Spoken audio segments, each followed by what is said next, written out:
તો hello guys, સ્વાગત છે તમારું મારા આજના નવા બ્લોગમાં। તો ગાઈસ, હું ઘરે આવ્યો તો એ તો તમને ખબર જ હશે, જે લોકો મારો બ્લોગ જુએ છે એમને તો ખબર જ હશે। તો જો આજે હવે સવારમાં ભેંસોને છોડી દીધી છે। જો તમે આ ચરવા માટે અહીં છોડી છે ને ગાઈઝ।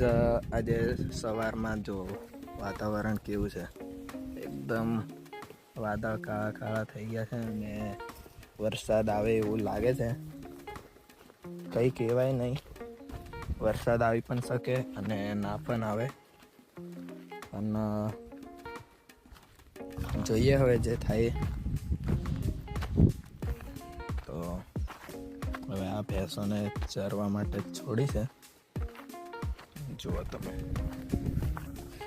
આ પણ વારે ઘડીએ ખેતરમાંથી દોડીને ઘરે આવતી રહે છે, એટલે અમને વારે ઘડીએ લાકડીથી બીવાડીને ભગાવવું પડે। ચલો ચલો ચલો।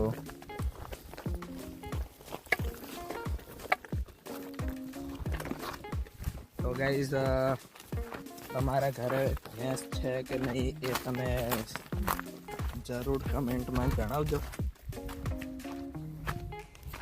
આમ તો મારે કંઈ લેવા દેવા નહીં, પણ ખાલી કમેન્ટ કરજો કે છે કે નહીં એવું।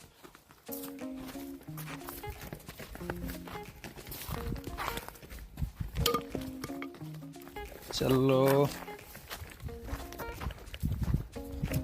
તો ગાઈસ, અમને હવે ખેતરમાં છોડવા જાઉં છું।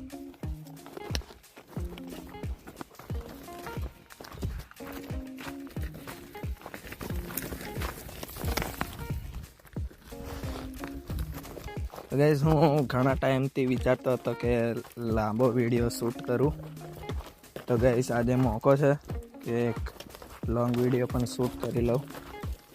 હું જે મારું ટ્રાયપોડ હતું, ગિમ્બલ હતું, એ હું વાગોડિયા જ ભૂલીને આવતો રહ્યો છું, એટલે મારે હવે વિડીયો ઉતારવામાં બહુ તકલીફ થશે, કારણ કે ફોન હાથમાં જ પકડીને વિડીયો ઉતારવું પડે।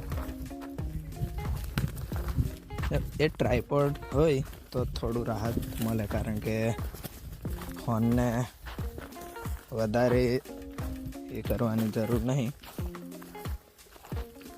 આરામથી વિડીયો શૂટ કરી શકાય। પણ હવે ભૂલી ગયા છે તો હવે શું કરીએ।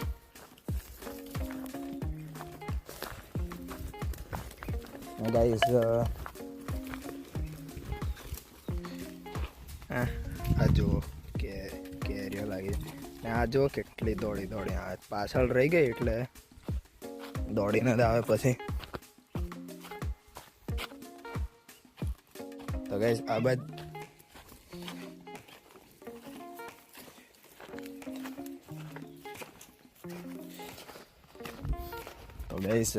પેલી બાજુથી ભગાવ્યા તો પછી આ બીજી સાઈડ આવી ગયા। જોઈ લો,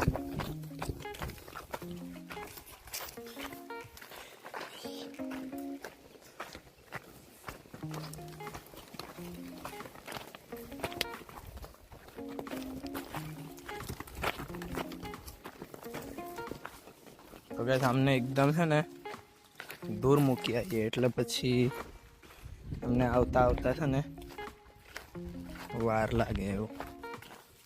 તો હવે છે ને છેક દૂરના ખેતરમાં મૂકી આવે।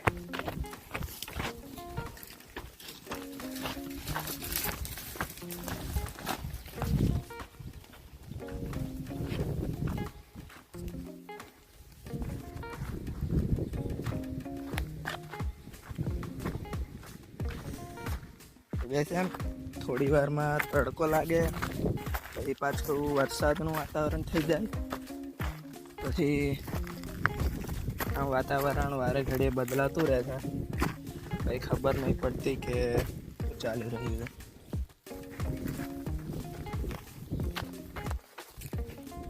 કેવું વાતાવરણ થઈ જાય છે હમણાં જુઓ ને, થોડી વાર પહેલાં તમને વિડીયો બતાવ્યો એમાં એકદમ વરસાદ પડે એવું વાતાવરણ હતું। હમણાં થોડીક જ વારમાં પાછો 1-2 મિનિટ થઈ અને પાછો તો એકદમ તાપ આવી ગયો।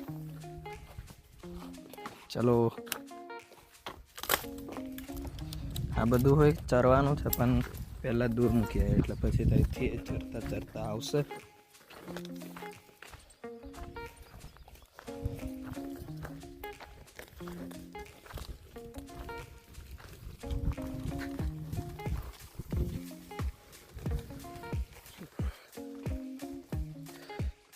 જો ગાઈસ અહીંથી અહીં દૂર દેખાય છે તો અમારું ઘર છે, અને જે આપણે આજે પેલી ફેન્સિંગ દેખાય છે એ ફેન્સિંગથી એ બધું અમારું ખેતર છે. આ બાજુ પણ આ પેલો સામે જે આંબો દેખાય છે તો એ બાજુ, ને પેલી સાઈડ પણ છે. બાય બાય, અને તમે સપોર્ટ કરતા રહેજો જેથી હું વિડીયો સારા બનાવવાની કોશિશ કરું. જો તમે જેટલો સપોર્ટ કરશો એટલું મને મોટિવેશન મળશે, અને હું એવા જ સારા વિડીયો બનાવવાનો પ્રયત્ન કરીશ. મારાથી જેટલો થાય એટલો હું પ્રયત્ન કરું છું, અને હજુ પણ સારા વિડીયો બનાવું એવું વિચારું છું. એટલે એમ તો સારા બનાવવાનું ટ્રાય કરું છું, પણ એમ કે ડિવાઇસ થોડું સારું તો છે, પણ હવે એટલું બધું પણ એ નહીં જેનાથી હું સારા વિડીયો બનાવી શકું. પણ કંઈ વાંધો નહીં, જેટલું છે એટલાથી જ હું સારા વિડીયો બનાવવાની કોશિશ કરીશ. તો હવે મળશું બીજા વિડીયોમાં. ત્યાં સુધી બાય બાય.